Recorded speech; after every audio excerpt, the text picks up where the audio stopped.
Hai, Assalamualaikum warahmatullahi taala wabarakatuh. Kami dari kumpulan 3 set 52 akan membentangkan tugasan kedua untuk subjek GGE 5014 Kaedah Mengajar iaitu Rancangan Pengajaran Harian berserta Justifikasi. Ahli kumpulan kami terdiri daripada 10 orang iaitu Syazatul Syamimi, Nur Khairul Nisa, Nur Jannah, Nur Fatin Atira, Nur Hidayah, Khairul Azam, Muhammad Hanif Hilmain, Nurul Tasha Khalisa, Nur Najwa Nazuha dan Nurul Afifah.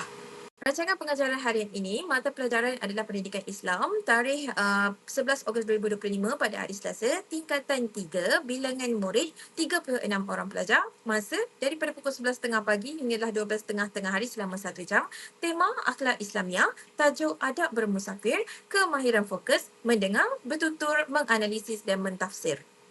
Berdasarkan DSKP subjek Pendidikan Islam tingkatan 3, standard kandungan adalah 6.14 merumus konsep adab bermusafir dan mengamalkannya secara beradab dan istiqamah. Standard pembelajaran pula 6.14.4 menerangkan adab-adab bermusafir. Assalamualaikum, nama saya Syazatul Syamimi, P157737.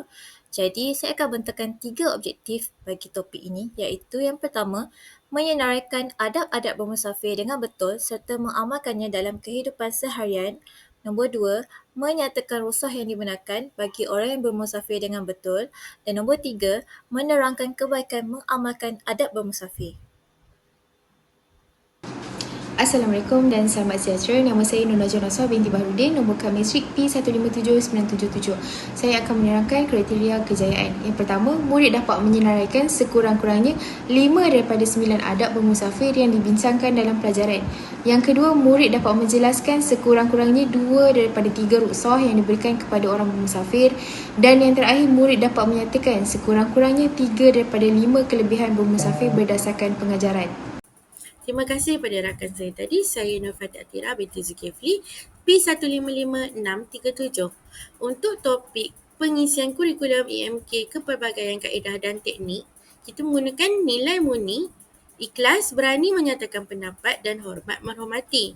Yang kedua, kemahiran berfikir, menganalisis maklumat dan menilai idea atau situasi.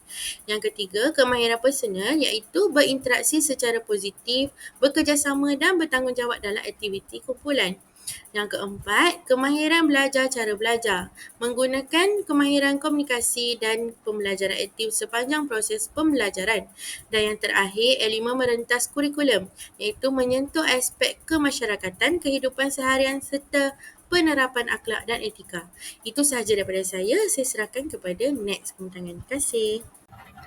Assalamualaikum warahmatullahi wabarakatuh. Nama saya Khairul Azam Mak Saleh. Nombor saya adalah P155267. Okey, kali ini saya akan membentangkan bahan bantu mengajar. Jika anda lihat, terdapat 3 item di sini iaitu media, bahan bantu mengajar dan juga bahan aktiviti murid. Untuk media terdapat 2 item iaitu YouTube dan juga Quizizz. Untuk YouTube kami akan gunakan untuk tayangan video pendek dan juga video pembelajaran.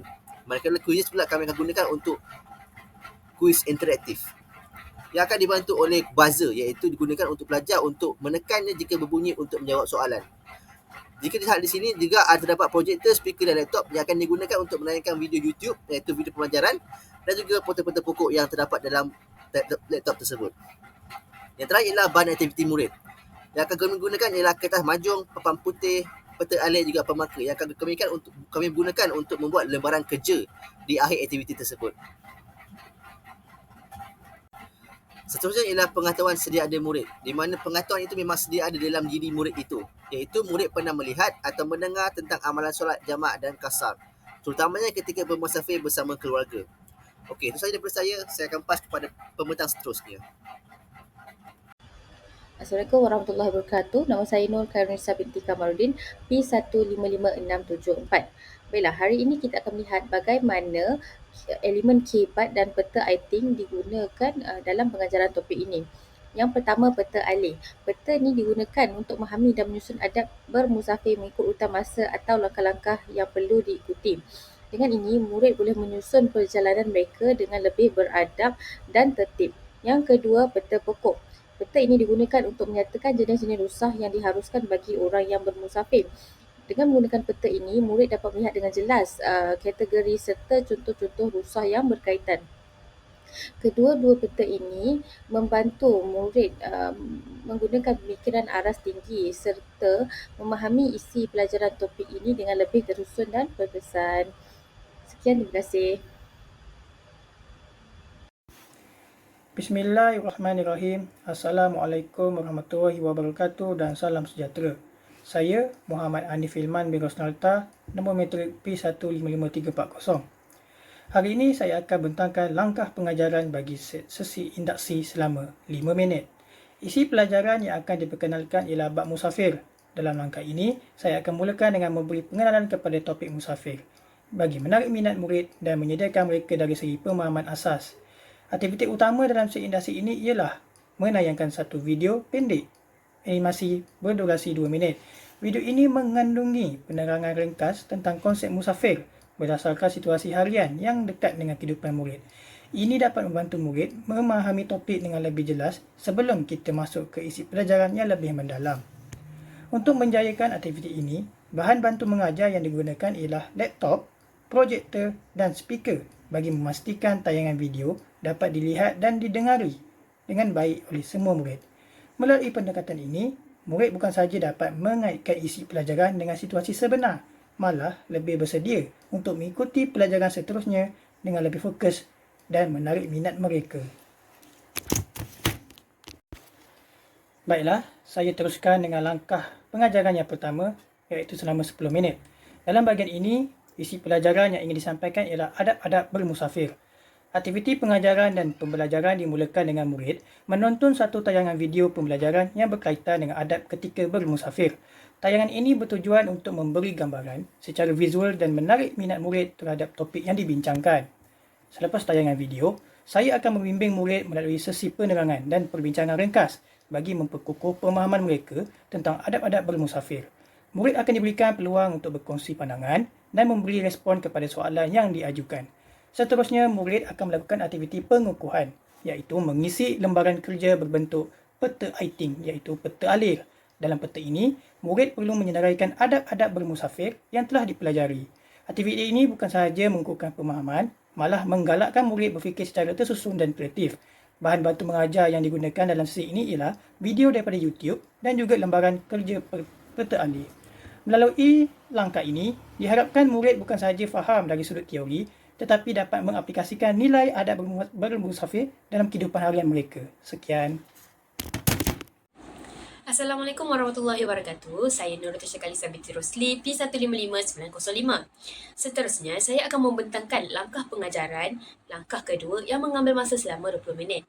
Isi pelajaran yang akan dibincangkan ialah adab-adab ketika bermusafir dan juga syarat yang diharuskan semasa bermusafir. Aktiviti pengajaran dan pembelajaran dimulakan dengan murid dibahagikan kepada 6 kumpulan untuk melakukan lakonan role play yang bertajuk percutian saya. Semasa aktiviti ini dijalankan, murid perlu menjelaskan proses ketika bermusafir mengikut idea dan kreativiti masing-masing. Antara bahan bantu mengajar yang digunakan adalah seperti marker dan pen, papan putih dan juga kertas mahjong. Langkah ini dapat membantu murid untuk menerangkan dan mempraktikkan situasi sebenar ketika bermusafir. Seterusnya, langkah ketiga yang dilaksanakan selama 20 minit. Isi pelajaran memfokuskan aktiviti pengukuhan dalam kalangan murid. Bagi aktiviti pengajaran dan pembelajaran pula, dengan menggunakan kumpulan yang sama, murid perlu menyertai aktiviti kuis interaktif iaitu Musafir Challenge. Setiap kumpulan akan diberi peluang untuk menekan buzzer dan menjawab soalan yang diberikan oleh guru. Murid juga perlu memberikan jawapan yang tepat dan jelas berdasarkan pembelajaran yang telah dilaksanakan. Murid juga akan dibimbing oleh guru sekiranya berlaku kesilapan dengan guru memberikan penjelasan yang lebih lanjut dan membetulkan jawapan yang salah. Kumpulan yang berjaya mengumpulkan markah tertinggi akan diumumkan sebagai pemenang aktiviti. Antara bahan bantu mengajar yang digunakan semasa proses PDP ialah buzzer dan juga kuis yang diperoleh daripada Quizizz. Langkah ini dapat membantu untuk meningkatkan dan mengukuhkan pemahaman murid dalam pembelajaran yang telah dilaksanakan. Langkah pengajaran yang terakhir ialah penutup yang dilaksanakan selama 5 minit. Di bahagian ini, isi pelajaran memfokuskan rumusan isi pembelajaran yang berunsurkan kemahiran kognitif. Antara aktiviti pengajaran dan pembelajaran yang dilakukan ialah murid diminta untuk merumuskan semua isi pelajaran yang telah mereka pelajari. Selain itu, mereka juga perlu mendengar rumusan pembelajaran secara keseluruhan daripada guru menggunakan peta pokok dan peta alir. Bahan bantu mengajar yang digunakan adalah seperti peta pokok yang membincangkan rosah bermusafir dan juga peta alir yang menerangkan adab sebelum dan semasa bermusafir. Langkah ini bagi memastikan murid benar-benar faham tentang tajuk yang mereka pelajari. Jika terdapat murid yang masih belum menguasai, guru perlu melakukan aktiviti pengukuhan dan pengayaan bagi meningkatkan tahap pemahaman dan penguasaan murid. Okay, Assalamualaikum. Nama saya Nurul Afifah binti Abdul Sattar, nombor matric P159236. Untuk justifikasi bagi pengajaran dan pembelajaran PTP kami memilih subjek pendidikan Islam yang bertajuk Adab Bermusafir yang mana memfokuskan kepada murid tingkatan 3. Bagi strategi pengajaran yang digunakan pula, kami menggunakan prinsip pengajaran berpusatkan murid di mana murid akan aktif semasa dalam pelajaran di dalam kelas. Yang kedua, konstruktivisme di mana murid akan mencipta konsep sendiri atau membina pengetahuan sendiri berdasarkan pengalaman dan pembelajaran yang sedia ada. Dan yang ketiga, kolaboratif di mana murid akan aktif dalam aktiviti berkumpulan di dalam kelas. Akhir sekali, pembelajaran berasaskan teknologi mana murid akan menggunakan teknologi yang sedia ada di sekolah untuk dalam aktiviti pembelajaran. Untuk industri pula, kami menggunakan tayangan video animasi pendek bertemakan ibadah bermusafir. Yang kedua, aktiviti pembentangan berdasarkan peta pokok dan peta alir. Yang ketiga, kami membuat lakonan perkumpulan yang bertajuk percutian saya. Dan akhir sekali, mengadakan kuis interaktif yang dikenali sebagai quizzes dengan menekan buzzer. Warahmatullahi wabarakatuh. Nama saya Noidah binti Umar Zaki, nama matric P157461. Saya akan menerangkan berkaitan dengan fasa perkembangan. Pada fasa perkembangan ini, murid dapat memahami isi pelajaran dengan lebih tersusun dan mula mengasah kemahiran berfikir aras tinggi. Mereka juga diberi peluang untuk menghubungkan pengetahuan yang dipelajari dengan situasi sebenar sekaligus membina keyakinan diri serta kemahiran komunikasi dan kerjasama. Pelibatan murid semakin meningkat melalui elemen permainan atau gamifikasi yang menarik minat mereka. Selain itu, fasa ini juga mengukuhkan pengetahuan dan menguji kefahaman murid secara berterusan. Ia juga menggalakkan persaingan sihat yang mampu meningkatkan keyakinan diri murid dalam menjawab soalan. Secara kesimpulannya, strategi-strategi pengajaran yang digunakan adalah pelbagai dan menyeluruh di mana merangkumi aspek kognitif, efektif dan psikomotor. Ia bukan sahaja memenuhi objektif pembelajaran tetapi juga membantu membentuk sahsiah dan kemahiran insaniah murid secara holistik. Itu sahaja daripada kumpulan kami. Terima kasih.